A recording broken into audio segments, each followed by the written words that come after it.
لا حول ولا قوة إلا بالله العلي العظيم أعوذ بالله من الشيطان الرجيم بسم الله الرحمن الرحيم الحمد لله رب العالمين والصلاة والسلام على أشرف الأنبياء والمرسلين سيدنا ونبينا وشفيع ذنوبنا وطبيب نفوسنا مولانا مولى الكونين امام المشرقين والمغربين جد الحسن والحسين حبيب إله العالمين بالقاسم محمد وعلى آل بیتہ الطیبین الطاہرین المعصومین المظلومین المنتخبین المنتجبین اما بعد وقد قال اللہ تبارک و تعالی فی القرآن الکریم بسم اللہ الرحمن الرحیم یقیمون الصلاۃ ویؤتون الزکوٰۃ۔ عزیزان گرامی، محترم سامعین اور ناظرین اکرام، قرآن کریم کے اندر یہ آیت مبارکہ کئی مقامات پر آئی ہیں، اور جہاں پر بھی خداوند عالم نے یقیمون الصلاۃ اقیموا الصلاۃ کا لفظ استعمال کیا ہے، وہاں پر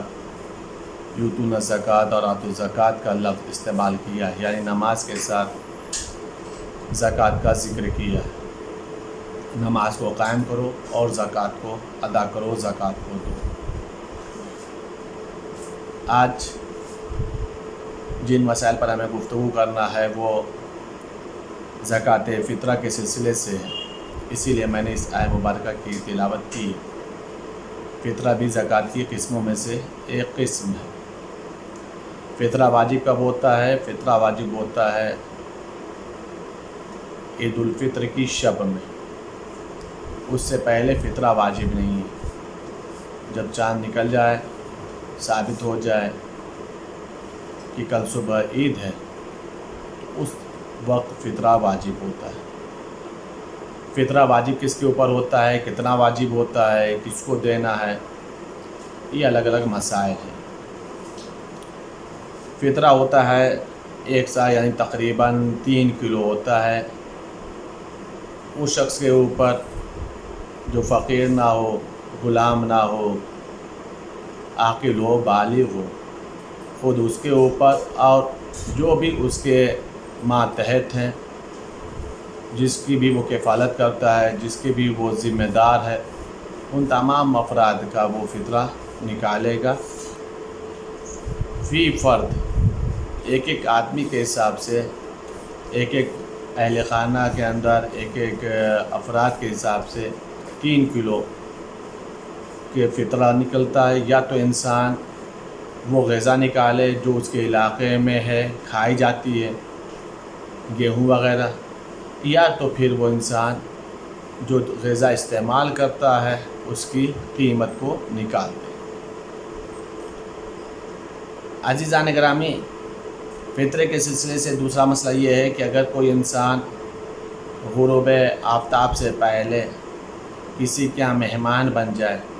چاہے وہ میزبان کی رضامندی سے ہو یا میزبان کی بغیر رضامندی کے، اگر اس کا شمار کھانا کھانے والوں میں ہوتا ہے تو پھر اس کا فطرہ میزبان کے اوپر واجب ہوتا ہے۔ اگر ایک انسان ہے کہ جو خود محتاج ہے، فقیر ہے، اور اس کے پاس ایسا کوئی روزگار بھی نہیں ہے کہ جس سے وہ اپنے اہل و عیال کا سال بھر کا خرچہ نکال سکے، تو ایسے انسان کے اوپر فطرہ واجب نہیں ہے، بلکہ وہ خود مستحق فطرہ ہے۔ مستحق فطرہ میں بھی ایک مسئلہ یہیں پر بتا دوں کہ سید کا فطرہ تو دونوں کو دے سکتے ہیں، یعنی سید یا غیر سید، لیکن غیر سید کا فطرہ سید کو نہیں دیا جا سکتا ہے۔ اگر ایک انسان ہے جو پہلے تو کسی اور کے یہاں کھاتا پیتا تھا، لیکن غروب آفتاب سے پہلے وہ کسی اور کے یہاں کھانے والے میں شمار ہو جائے، تو جس کے ہاں وہ اب کھانے والوں میں شمار ہوگا اس کا فطرہ اس کے ہاں واجب ہوگا۔ اس کی جو مثال دی گئی ہے کھوکھا کے ہاں، کہ مثال کے طور پر ایک عورت ہے جو اپنے ماں باپ کے یہاں رہتی تھی، لیکن غروب آفتاب سے پہلے وہ شوہر کے گھر چلی گئی، واپس آ گئی ہے، تو ایسی حالت میں شوہر کے اوپر فطرہ واجب ہوتا ہے۔ اگر کوئی عورت ایسی ہے کہ جس کا شوہر اس کو خرچ نہ دیتا، اب اس عورت کا خرچ جو بھی اٹھا رہا ہے، جو بھی اس عورت کا کفیل ہے، اس کا فطرہ اس کے اوپر واجب ہوتا ہے۔ اگر وہ عورت خود مخیر ہے، فقیر بھی نہیں ہے، وہ اپنی ضرورت کو خود پورا کرتی ہے، تو ایسی حالت میں اس عورت کے اوپر اپنا فطرہ خود واجب ہے۔ جس انسان کے فطرہ کسی دوسرے انسان کے اوپر واجب ہوتا ہے، جس انسان کا فطرہ کسی دوسرے انسان کے اوپر واجب ہوتا ہے، تو خود اس انسان کا وہ فطرہ اپنا نکالنا ضروری نہیں ہے، اس کے اوپر سے فطرہ ساقط ہے۔ مثال کے طور پر اگر ایک مہمان ہے تو اس کا فطرہ میزبان کے اوپر واجب ہے، تو جو مہمان بن کر کے گیا ہے خود اس کے اوپر اپنا فطرہ نکالنا واجب نہیں ہے۔ اگر سامنے والا انسان، یعنی مثال کے طور پر جس کا فطرہ جس کے اوپر واجب ہے، وہ انسان اگر نہیں نکال رہا ہے تو پھر انسان کے لیے احتیاط کے طور پر اپنا فطرہ خود نکال دینا چاہیے۔ اپنا فطرہ خود نکال دینے سے اس کے اوپر سے وجوب فطرہ ساقط نہیں ہوتا۔ عزیزان گرامی، فطرے کے لیے ایک اہم مسئلہ یہ بھی ہے کہ اگر کوئی انسان کسی کے یہاں نوکری کر رہا ہے، کسی نے کسی کو اپنے یہاں روزگار پر لگا رکھا ہے، بڑھئی ہے، مستری ہے، ایسا کوئی بھی انسان، اگر اس نے کھانے کے ساتھ شامل کر رکھا ہے، اس کی تنخواہ کو ساتھ اس کا شمار کھانا کھانے والوں میں بھی ہوتا ہے، تو پھر جو اس کا ذمہ دار ہے اس کا فطرہ اس کے اوپر واجب ہوتا ہے۔ اگر اس کو صرف اور صرف تنخواہ پہ رکھا گیا، اس کا شمار کھانا کھانے والے میں نہیں ہے، تو ایسی حالت میں اس کے اوپر فطرہ نکالنا ضروری نہیں ہے، اس کا فطرہ اس کے اوپر واجب نہیں ہوتا ہے۔ ایک اہم مسئلہ یہ ہے فطرے کے سلسلے سے، تھوڑا یہ عجب معاملہ ہے کہ اگر ایک انسان، اللہ اکبر، اگر کوئی انسان اپنے اہل و عیال کا خرچ مال حرام سے کرتا ہو، پورا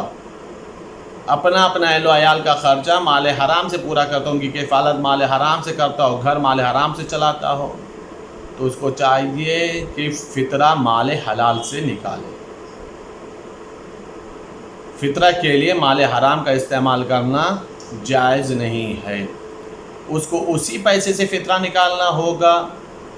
جو مال حلال ہو، جو رزق حلال ہو، جو اس نے حلال کمایا ہے، اسی سے وہ فطرہ نکالے۔ عزیزان گرامی، یہ مسائل ہیں فطرہ نکالنے کے سلسلے سے، کب نکلے گا، کتنا نکلے گا، کس کو نکالنا ہے، کس کا فطرہ کس کے اوپر واجب ہے، یہ اس سلسلے سے مسائل ہیں۔ اور بھی جو فطرے کے دوسرے مسائل ہیں انشاءاللہ تعالی انہیں کل کی تقریر میں عرض کیا جائے گا۔ عزیزان گرامی، یہ واجب چیز ہے، فطرہ کا نکالنا یہ واجب رقم ہے اور اس کو نکالنا ضروری ہے۔ فطرہ وقت سے پہلے نہیں نکلے گا، یعنی غروب آفتاب سے پہلے، یا یہ کہا جائے کہ جب تک عید ثابت نہ ہو جائے، شب عید سے پہلے فطرہ واجب نہیں ہوتا ہے۔ اسی کے بعد جب واجب ہوتا ہے تو اس کا نکالنا بھی واجب ہے اور مستحق تک پہنچانا بھی ضروری ہے۔ محترم ناظرین اکرام، ہماری گفتگو دوسری چیز جو ہو رہی ہے وہ قرآن فہمی کے سلسلے سے، قرآن پیغام کے سلسلے سے اور قرآن میسج کے سلسلے سے ہو رہی ہے۔ آج جو ہمیں قرآن کریم کی آیت مبارکہ کی تلاوت کرنا ہے اور جو خداوند عالم کا حکم ہے اس کے سلسلے سے گفتگو کرنا ہے۔ بسم اللہ الرحمن الرحیم۔ یہ سورہ نساء کی آیت مبارکہ ہے کہ جس کے اندر خداوند عالم پیغام دے رہا ہے، اور اس پیغام کے اندر بھی مال ہی کے سلسلے سے، کنجوس اور سخی کے سلسلے سے گفتگو ہے۔ اس بات کو آپ ملاحظہ فرمائیں۔ بسم اللہ الرحمن الرحیم۔ للذین یبخلون ویامرون الناس بالبخل ویکتمون ما آتاہم اللہ من فضلہ واعتدنا للکافرین عذابا مہینا والذین ینفقون اموالہم رئاء الناس ولا یؤمنون باللہ ولا بالیوم الآخر ومن یکون الشیطان لہ قرینا فساء قرینا وماذا علیہم لو آمنوا باللہ والیوم الآخر وانفقوا مما رزقہم اللہ وَكَانَ اللَّهُ بِهِمْ عَلِيمًا۔ ارشاد رب العزت ہو رہا ہے جو خود بھی کنجوس ہوں اور لوگوں کو بھی بخیل ہونے کی رائے دیتے ہوں، خود بھی کنجوس ہیں اور دوسروں کو بھی کنجوسی کی طرف مشورہ دیتے ہوں، اور جو کچھ اللہ نے اپنے فضل سے ان کو دیا ہے اس کو وہ چھپاتے ہوں، اور ہم نے منکروں کے لیے ذلیل کرنے والا عذاب تیار کیا ہے۔ اور جو لوگ اپنے مال لوگوں کو دکھانے کے لیے صرف کرتے ہیں اور خدا اور قیامت کے دن پر ایمان نہیں رکھتے، اور جن کا رفیق، جن کا دوست شیطان ہے، پس کتنا ہی برا رفیق ہے، اور ان کا کیا نقصان ہوتا اگر وہ اللہ اور قیامت کے دن پر ایمان لاتے اور جو کچھ اللہ نے ان کو دیا ہے اس میں سے راہ خدا میں خرچ کرتے، حالانکہ اللہ ان سے آگاہ ہے۔ عزیزان گرامی، یہ سورہ نساء کی آیہ مبارکہ ہے کہ جس کے اندر خداوند عالم نے کنجوس لوگوں کے سلسلے سے، بخیل لوگوں کے سلسلے سے بھی گفتگو کی ہے۔ دوسری مرحلے میں خداوند عالم ان لوگوں کے سلسلے سے گفتگو کر رہا ہے کہ جو لوگ خرچ تو کرتے ہیں لیکن قربتاً الی اللہ نہیں، رضائے پروردگار کے لیے نہیں، خوشنودی پروردگار کے لیے نہیں، بلکہ لوگوں کو دکھانے کے لیے کرتے ہیں۔ تیسرے مسئلے میں خداوند عالم نے ان لوگوں کے سلسلے سے نشاندہی کی ہے کہ یہ لوگ جو کرتے ہیں ان کے مقدر میں کیا ہے اور ان لوگوں کا دوست کون ہے۔ جو لوگ بخیل ہیں، ایک تو خود بھی کنجوس ہیں اور دوسروں کو کنجوسی کا مشورہ دیتے ہیں۔ عزیزان گرامی، کنجوس کے سلسلے سے مولا متقیان کا ایک عجیب جملہ ہے، جس کے اندر مولا متقیان ارشاد یہ فرماتے ہیں کہ کنجوس سے زیادہ کوئی احمق نہیں ہے، کنجوس سے زیادہ کوئی بے وقوف نہیں ہے۔ کیوں؟ اس لیے کہ مال خود جمع کرے گا، خرچ دوسرا کرے گا، حساب اسے اللہ کی بارگاہ میں دینا ہے۔ یعنی یہ کنجوسی کی بے وقوفی کی انتہا ہے۔ خود محنت کر رہا ہے، خود مشقت کر رہا ہے، نہ جانے کس طریقے سے وہ جمع کر رہا ہے، لیکن جمع کرنے کے بعد اسے خرچ کرنا نصیب نہیں ہوا۔ خرچ جو کیا ہے ان کے مر جانے کے بعد، اس کے ختم ہو جانے کے بعد، اس کے اہل خانہ، اس کے دوست، اس کے عزیز اقارب،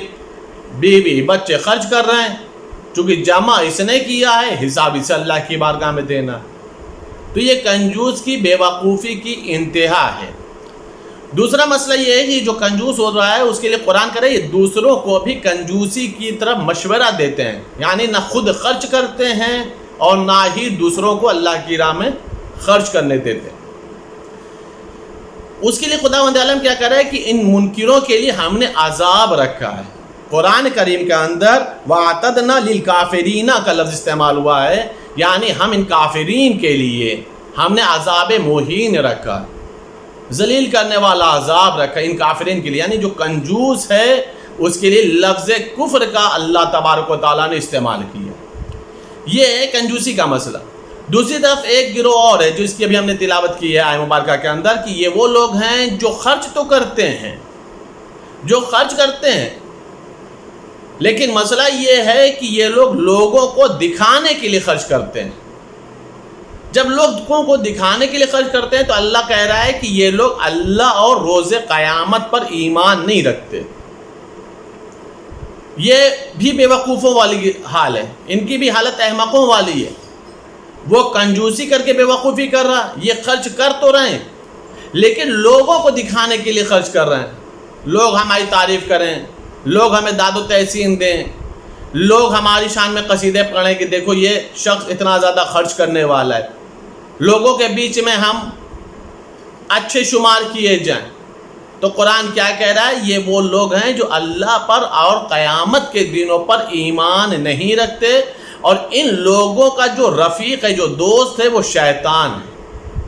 اگر ان کا دوست شیطان نہ ہوتا،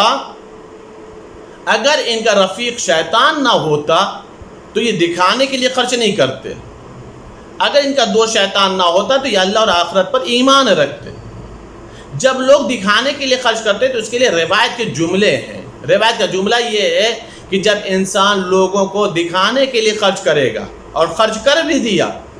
لیکن جب آخرت میں پہنچے گا یہ سوچ کر کے کہ ہم نے اتنا خرچ کیا ہے، اتنا انفاق کیا ہے، ہم نے اتنے اچھے اچھے کام کیے ہیں، اب امید لگا کر کے بیٹھے گا کہ ہمیں صلہ ملے، ہمیں جزا ملے، ہمیں ثواب ملے، ہم کو انعام ملے، تو روایت کے جملے یہ ہیں کہ خداوند عالم کہے گا کہ تم تو اپنا ثواب حاصل کر چکے، تم تو اپنا انعام و اکرام حاصل کر چکے۔ کہاں میرے معبود، مجھے کہاں انعام ملا؟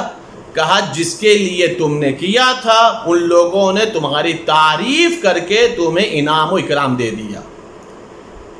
اگر یہاں پر بھی امید رکھے ہو انعام کی، تو جن لوگوں کو دکھانے کے لیے کام کیا تھا جا کر کے انہی لوگوں سے انعام لے لو، انہی لوگوں سے ثواب لے لو۔ میں نے عرض کیا کہ یہ بھی بے وقوفوں کی ایک دوسری قسم ہے، ایک بخیل ہے اور ایک یہ گروہ ہے کہ جو خرچ تو کر رہا ہے لیکن اللہ کی رضا کے لیے نہیں، اللہ کی خوشنودی کے لیے نہیں کر رہا ہے، بلکہ لوگوں کو دکھانے کے لیے کر رہا ہے، جس کا نتیجہ کیا ہوگا کہ خداوند عالم کے بارگاہ میں جب پہنچے گا تو بھی یہ انسان ثواب سے اور جزا سے محروم ہو جائے گا۔ تیسرے لوگ وہ ہیں کہ جن کے لیے خداوند عالم کہہ رہا ہے کہ ان لوگوں کا کیا نقصان ہوتا ہے، یہ بھی توجہ دلا رہا خداوند عالم کہ اگر وہ اللہ اور قیامت کے دن پر ایمان لاتے اور جو کچھ اللہ نے ان کو دیا ہے اس میں سے وہ راہ خدا میں خرچ کرتے، حالانکہ اللہ ان سے آگاہ ہے، یعنی جو کچھ بھی تمہیں خرچ کرنا ہے، جو کچھ بھی تمہیں خرچ کرنا ہے اسے اللہ پر ایمان اور روز قیامت پر ایمان لا کر کے خرچ کرو، اس لیے کہ اللہ تبارک و تعالیٰ تمہاری نیتوں سے آگاہ ہے، تمہارے خرچ سے آگاہ ہے، تمہارے انفاق سے آگاہ ہے۔ اگر اللہ اور آخرت پر ایمان رہ کر کے خوشنودی پروردگار کے لیے اگر خرچ کرے گا انسان، تو اگر 1 روپے، 1 درہم، 1 دینار، 1 پیسہ بھی خرچ کرے گا تو میدان محشر میں خداوند عالم اس 1 پیسے کے بدلے میں اجر عظیم عطا فرمائے گا، جزائے خیر عطا فرمائے گا۔ عزیزان گرامی، میں نے اس کے پہلے بھی ایک جملہ عرض کیا تھا کسی تقریر کے اندر اسی درس رمضان المبارک میں کہ یہ ماہ مبارک رمضان ہے اور حالات خراب ہیں کووڈ-19 کی وجہ سے، یہ موقع ہے چونکہ اس میں خداوند عالم کئی گنا اجر دینے کے لیے تیار ہے۔ جہاں پر 1 آیت پہ ختم قرآن کا ثواب ملتا ہو تو ظاہر سی بات ہے ویسے ہی 1 درہم پر بھی تو خداوند عالم کئی گنا اجر دے رہا ہے، کئی گنا جزا دے رہا ہے، کئی گنا ثواب عطا فرما رہا ہے۔ اس مسئلے کے اوپر انسان آخرت کے لیے اپنے آپ کو ان چند دنوں میں بھی آمادہ کر لے کہ جو بھی ہو سکے انسان خوشنودی پروردگار کے لیے، اللہ کی رضا کے لیے جتنا زیادہ ممکن ہو سکے انفاق کرے، خرچ کرے اور اللہ کی خوشنودی کو حاصل کرے۔ عزیزان گرامی، رکھے ہوئے مال کا حساب دینا ہے، اور اگر خوشنودی پروردگار میں خرچ کیا گیا ہے تو وہاں پر جا کر کے ثواب لینا ہے۔ یہ اب ہمارے ہاتھ میں ہے کہ ہم وہاں پر حساب دینے کے لیے کھڑے ہوں یا اللہ کی بارگاہ سے ثواب لینے کے لیے کھڑے ہوں، یہ خداوند عالم نے ہمیں اختیار دیا ہے۔ عزیزان گرامی، ہم اللہ کی بارگاہ میں دعا کرتے ہیں کہ خداوند عالم ہم سب کے اعمالوں کو قربتاً اللہ قبول فرمائے، تمام اعمالوں کو خالص قرار دے، ہم سب کو توفیق دے تاکہ ہم لوگ سارے کے سارے اعمال قربتاً اللہ انجام دے سکیں۔ میرے معبود ہم سب کے گناہوں کو معاف فرمائے، جو محرومین ہیں ان سب کے گناہوں کو معاف فرمائے۔ میرے معبود رمضان مبارک ایک دم ختم ہونے کے موقع پر ہے، میرے معبود اگر ہمارے اعمال میں کوئی کوتاہیاں رہ گئی ہوں، میرے معبود تو غفور الرحیم ہے، ان کوتاہیوں کو درگزر فرما۔ میرے معبود ہم سب کے چھوٹے چھوٹے اعمال، تسبیحات، دعائیں، قرآن اعمالوں کو قبول فرما۔ میرے معبود ہم سب کے رزق و روزی میں اضافہ فرما، ہم سب کے تنگ دستی غربت مفلسی کو دور فرما۔ جتنے مومن اور مومنات حاجت مند ہیں اور جن لوگوں نے گزارشات کی ہیں حاجتوں کے، میرے معبود ان سب کی تمام دعاؤں کو تو قبول فرما۔ میرے معبود تو سریع الاجابت ہے، تو بہت جلدی دعاؤں کو قبول کرنے والا ہے، سب کی تمام دعاؤں کو جلد از جلد قبول فرما۔ جو بے اولاد ان سب کو صاحب اولاد بنا، جو میں مکان ان سب کو صاحب مکان بنا۔ میرے معبود ہم سب اور ہم سب کی اولادوں کو دامن قرآن اور دامن اہل بیت سے متمسک رکھ، ہم سب کو تمام اتباعت علی اور حج بیت اللہ کی ذات نصیب فرما، جنت البقیع کے روزوں کی تعمیرات کا اسباب مہیا فرما، ہم لوگ کے عمل سے ہمارے وقت کے امام کو راضی اور خوشنود فرما۔ میرے معبود امام زمانہ کے زور میں تعجیل فرما، ہم سب کو ان کے اعوان و انصار میں شمار فرما۔ اللہم تقبل منا انک انت السمیع العلیم، بحق محمد وآل الطاہرین۔ گزارش ہے 1 مرتبہ سورہ الحمد، 3 مرتبہ سورہ توحید کی تلاوت فرما کر کے تمام مرحومین، خاص طور سے وہ جو کووڈ-19 میں انتقال آپ حضرت اس سال۔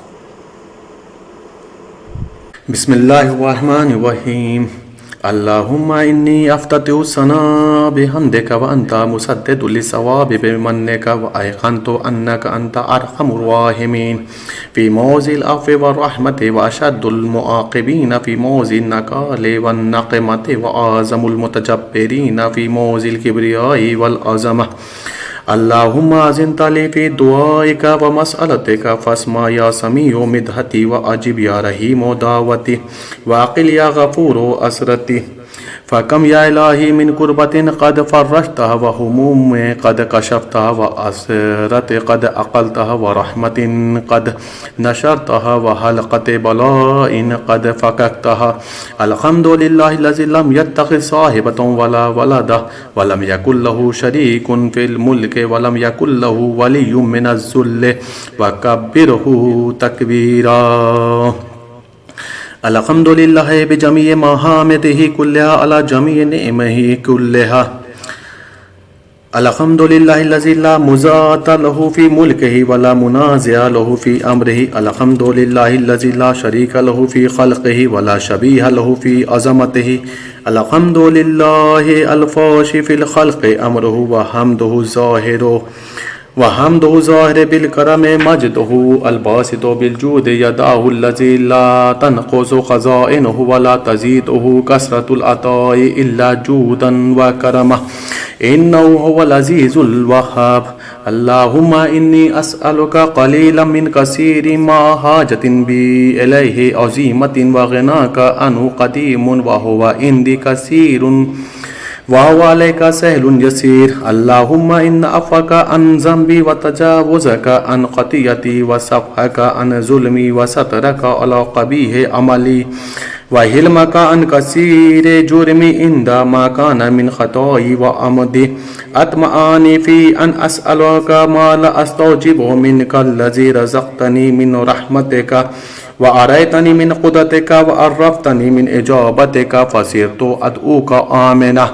وأسألك مستانسا لا خائفا ولا وجلا مدلا عليك فيما قصدت فيه إليك. فإن أبطأ أني أتبت بجهلي عليك ولعل الذي أبطأ أني هو خير لعلمك بعاقبة الأمور. فلم أرى مولا كريما أصبر على عبد لئيم منك علي يا رب إنك تدعوني فأولي عنك وتتحبب إلي فأتبغض إليك وتتودد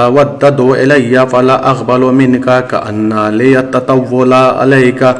فلم يمنعك ذلك من الرحمة لي والإحسان إلي والتفضل علي بجودك وكرمك. فارحم عبدك الجاهل وجد عليه بفضل إحسانك إنك جواد كريم. الحمد لله مالك الملك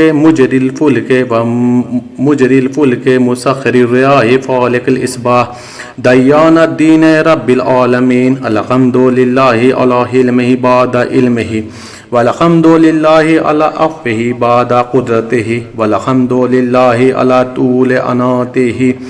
في غضبه وهو قادر على ما يريد. الحمد لله خالق الخلق باسط الرزق فالق الإصباح ذي الجلال والإكرام والفضل والإنعام الذي بعد فلا يرى وقرب فشهد النجوى. تبارك وتعالى. الحمد لله الذي ليس له منازع يعادله ولا شبيه يشاكله ولا زهير يعازده. قهر بعزته الأعزاء وتواضع لعظمته العظماء فبلغ بقدرته ما يشاء. الحمد لله الذي يجيبني حين أناديه ويستر علي كل عورة وأنا آسيه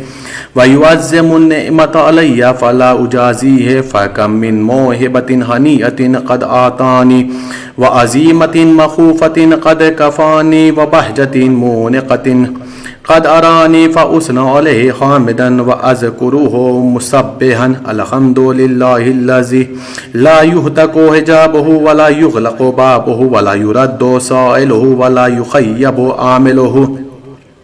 الحمد لله الذي يؤمن الخائفين وينجي الصالحين ويرفع المستضعفين ويزاء المستكبرين ويهلك ملوكا ويستخلف آخرين. والحمد لله قاسم الجبارين مبیر الظالمین مدرک الحاربین نکال الظالمین صریخ المستسرقین موضع حاجات الطالبین معتمد المؤمنین الحمد للہ الذی من خشیتہ ترعد السماء وسکانها وترجف الارض وامارها وتموج البحار ومن يسبح في غمراتها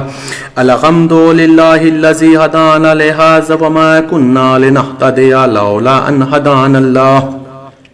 الحمد للہ الذی یخلق ولم یخلق ویرزق ولا یرزق ویطعم ولا یطعم ویمیت الاحیاء ویحیی الموت وهو حی لا یموت بیدہ الخیر وهو علی کل شیء قدیر اللہم صلی علی محمد عبدک ورسولک وامینک وصفیک وحبیبک وخیرتک من خلقک وحافظ سرک ومبلغ رسالاتک افضل واحسن واجمل وأكمل